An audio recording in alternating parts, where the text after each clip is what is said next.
Hey, what's up, everyone, and welcome to the very first episode of Crime and Court USA. I'm your host, Mundo Carrillo, and this is a podcast where we're going to talk about crime, we're going to talk about some court proceedings, and it's all going to take place right here in the USA. So before we get started, let me tell you a little about myself. I covered cops and courts for the Albuquerque Journal in New Mexico for about 5.5 years. I would cover crimes from the investigation process, sometimes even before charges were filed, all the way through the court process, all the way to a conviction or no conviction and beyond.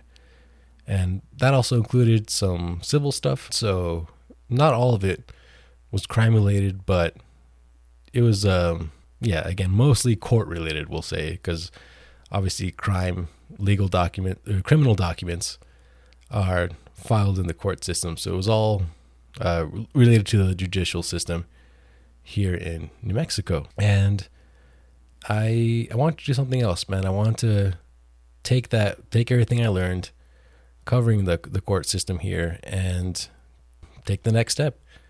And I thought podcasting would be that next step. So I quit my job. I just left to start this podcast. So took that leap of faith, and I'm glad that you guys are with me on this journey, because it is going to be a journey. We are going to learn as we go along here, but it will get better. I'm telling you, it will get better. Every day I put in the work, I'm thinking of ways I can improve this. So again, this is the first episode. Hey, we can only get better from here, guys. So thanks for tuning in, and thanks for bearing with me. The biggest news to talk about this week would be what's going on in Minnesota. More unrest there. Let's just get into it. Protests continue over the death of an unarmed black man during a traffic stop, as the trial of a former police officer accused of killing another black man during an arrest last year keeps coming to a close. On Tuesday, Officer Kim Potter, who is a 26-year veteran of the Brooklyn Center Police Department, resigned after she fatally shot 20-year-old Dante Wright on Sunday. Potter said in a statement that her resignation was, quote, in the best interest of the community, end quote. Also on Tuesday, Brooklyn Center Police Chief Tim Gannon resigned. So both of them gone as of Tuesday. Gannon, at a news conference on Monday, said he believes Potter mistakenly thought she had her taser in her hand, when in fact she actually had her handgun and shot Wright. Lapel cam video from Potter has been released. It's her lapel video, so it shows her perspective of what happened. And that was released during the press conference on Monday. I watched it, and you could see Wright. He's taken out of his car. He was apparently pulled over for having expired tags. And then as they were checking out his information, they found that he had an active arrest warrant. So of course they had to take him into custody. So he's outside his car. There's another officer who's handcuffed him behind his back. And for some reason, Wright sort of tries to escape. He tries to jump back into the driver's seat of his car. And of course, that leads to a struggle with officers who, they got to arrest him. As there's sort of a struggle, Potter, Officer Potter, she says that she's going to tase him. She starts warning him, and you see her gun sort of appear on the screen. Again, this is like from her perspective, and her gun sort of appears on the screen, and she points it at Wright, and again warns him that she's going to tase him. She says, taser, taser, taser, and then she shoots him like pretty much point blank. And then immediately you can see how she's kind of like shocked that, oh shoot, like I just shot him. And Wright actually drives away, and as he drives away, you could hear Potter tell her fellow officers that she shot him.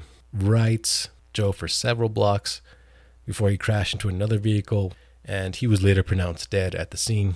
He had a warrant. He missed a court appearance, apparently, on misdemeanor charges of carrying a pistol without a permit and running from police last June. Washington County Attorney Pete Orput said he is reviewing the case and will make a determination about possible criminal charges by Wednesday. So that's the day this podcast goes live. So unfortunately, we won't have that decision in this week's episode, but we will have it in next week's episode. So on Sunday, protesters started gathering at the Brooklyn Center Police Department, where they threw bricks and cans at officers, and at least 20 businesses at a nearby mall had been broken into, reportedly. Minneapolis Mayor Jacob Frey declared a state of emergency and issued a 7 p.m. curfew for Monday night, or for Monday evening, rather. So on Monday, there, of course, were still protesters at the Brooklyn Center Police Station. And at 7 p.m., that crowd was declared unlawful. So officers used tear gas to disperse the crowd. And as of Monday night, at least 40 demonstrators had been arrested. And for that segment, I used the Washington Post, New York Times, CNN, and USA Today. Huge shout out to all the reporters who are out there on the ground reporting all this for us. So we appreciate y'all. As this is happening, the trial of a former Minneapolis police officer, Derek Chauvin, continues as it kind of hurtles towards its conclusion. Derek Chauvin is charged with second-degree murder, third-degree murder, and manslaughter in the death of 46-year-old George Floyd last May. Most of us have heard about this at this point. I don't know if everyone has seen the video, but according to the video from a bystander, Chauvin can be seen holding his knee to Floyd's neck for over 9 minutes. Floyd was arrested on suspicion of using a counterfeit $20 bill when Chauvin put him in handcuffs, placed him on his stomach on the ground, and held a knee to his neck, pinned him on the ground for, again, several minutes before paramedics arrived. There was one point where Floyd actually stopped moving. You could hear him saying that he can't breathe. You could hear him screaming for his mom, all that stuff. You know, it's a horrifying video. For the people who have seen it, you know what I'm talking about.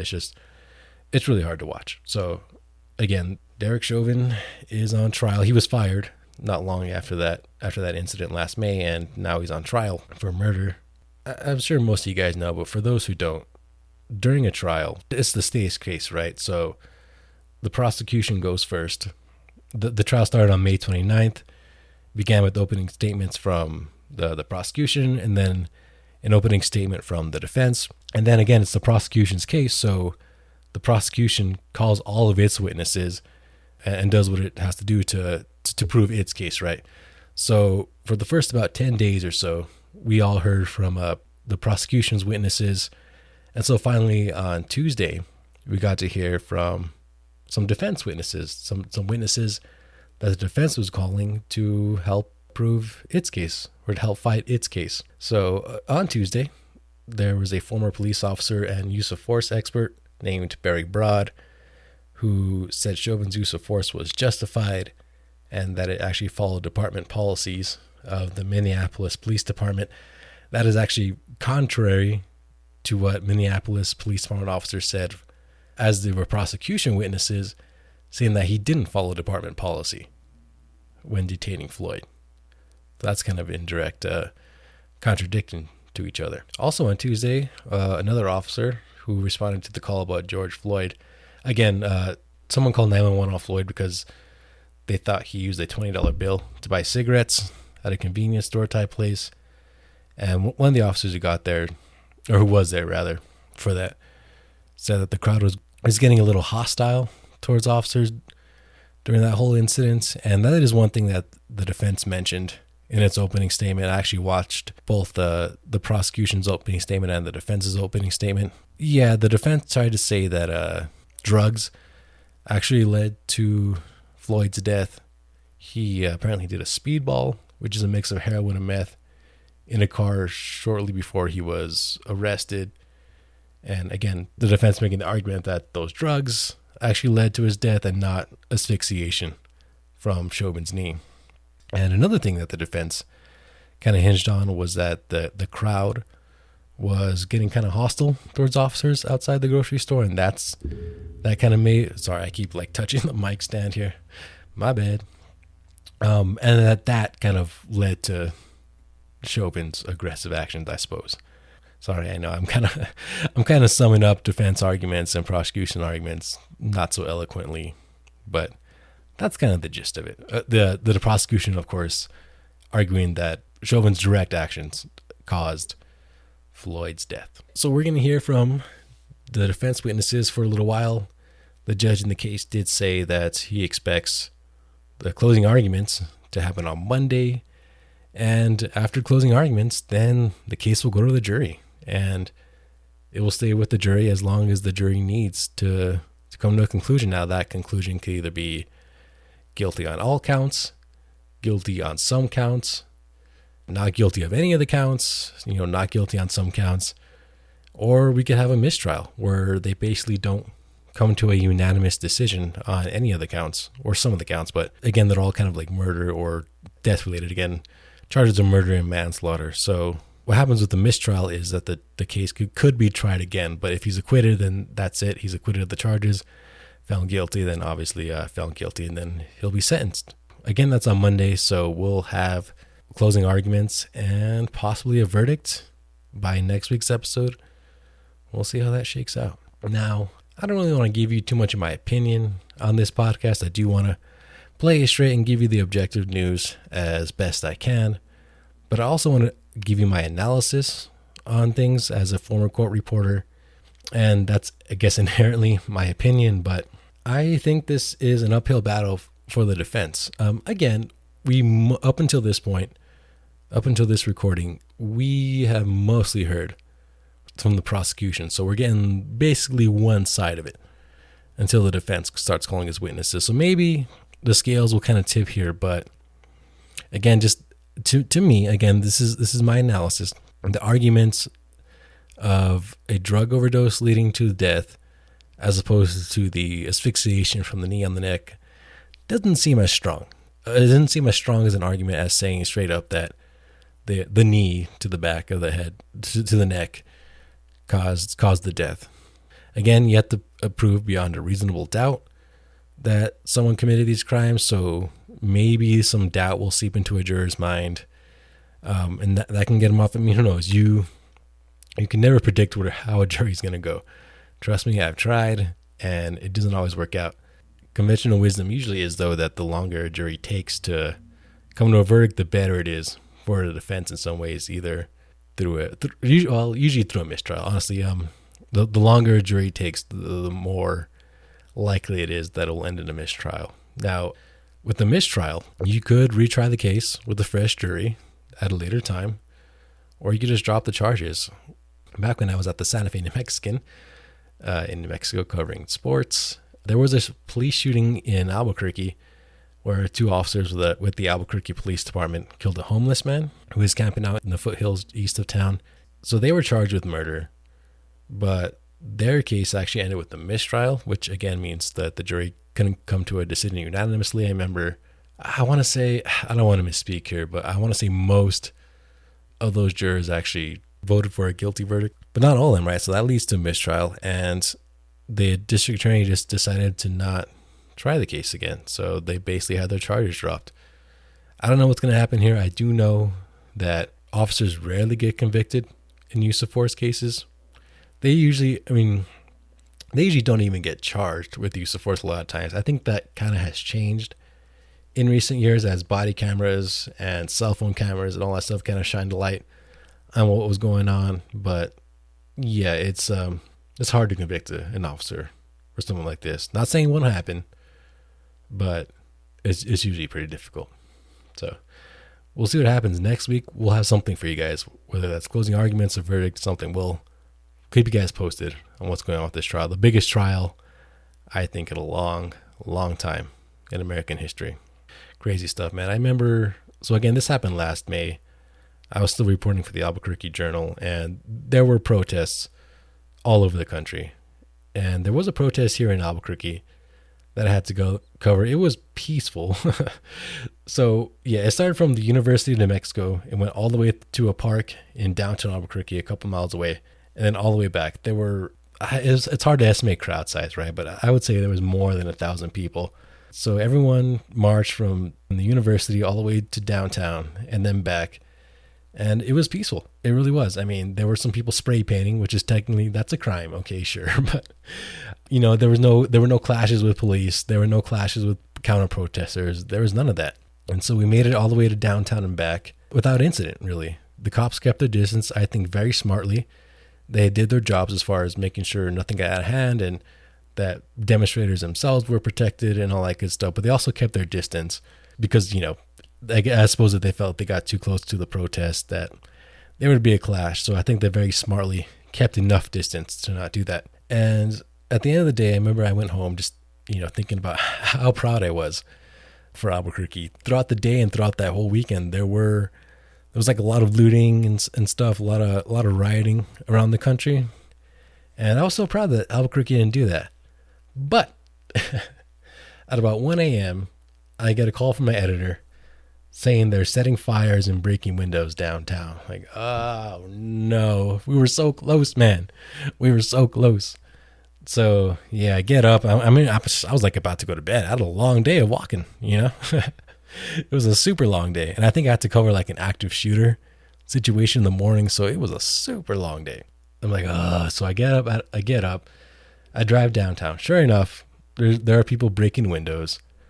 First off, I want to say that I don't think anyone from the peaceful protest earlier was out here breaking windows. I know people kind of tied it together saying that the protest led to rioting. I don't even think that's fair. I think this was a completely different group of people. A lot of them I saw were pretty young, So yeah, I went down there. They were smashing windows, setting trash cans on fire. In fact, I remember as soon as I got there was a guy, he was putting a bunch of cardboard into a trash can. And I was thinking, oh, hey, nice. Look at this guy, cleaning up and taking care of his community. Amid all this chaos that's going out here in the middle of the night. And then he lit it on fire. I was like, oh, man, come on. So, yeah, it was quite a scene. Like the cops were out there in their full on riot gear. They were in like a formation, that a big old line. Pretty scary stuff. I don't even think anyone was arrested. They just like dispersed the crowd, trying them to go home. And that was that. Yeah, again, this is one of the biggest trials in recent American history. So we will keep you all posted on that.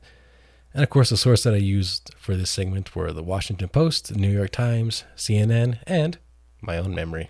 So move on to another very tragic story. On April 7th, former NFL player Philip Adams killed 5 people, including 2 children, in South Carolina before taking his own life. A 6th victim died from his injuries on Saturday. So Adams, who played 6 seasons in the NFL, shot 2 air conditioning technicians outside the home of Dr. Robert Leslie in Rock Hill, South Carolina, before going inside the house and killing Leslie, his wife, and their 2 grandchildren, ages 5 and 9. Adams was later found dead from a self-inflicted gunshot wound in a bedroom of a home that he shared with his parents that was only about a half-mile away from Leslie's home. And police cannot figure out why Adams did that.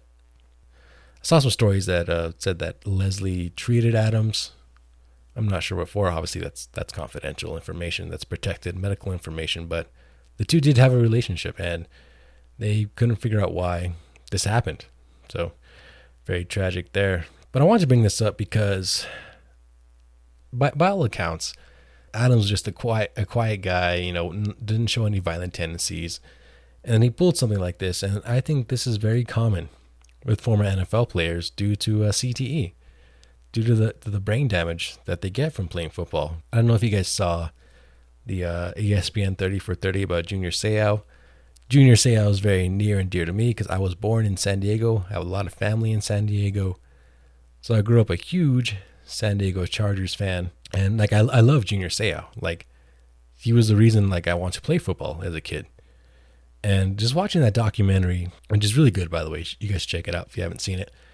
It documents his start in the NFL and how he was just a real nice, just real jovial, friendly guy, and how he kind of descended into just being kind of a jerk, honestly. As time went on, as he left the NFL, just being real mean to his family, sort of alienating his children.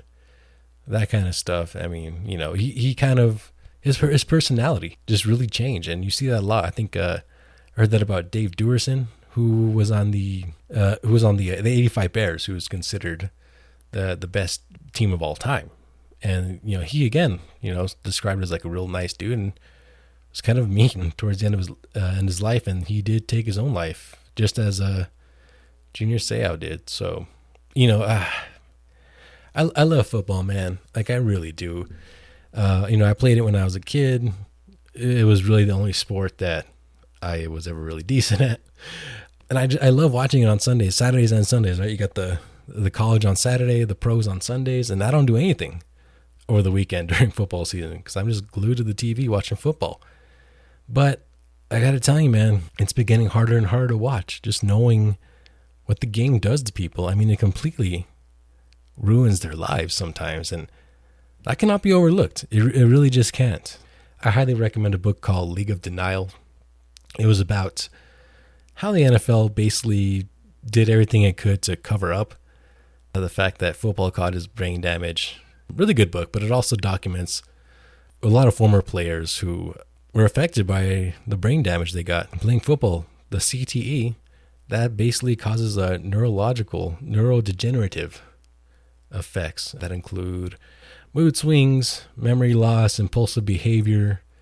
I mean, you read these stories, man, and it's just so heartbreaking. So I just want to bring that up because, again, we got to talk about this kind of stuff, man. Football, it can take a toll on you. And I feel guilty because I love it.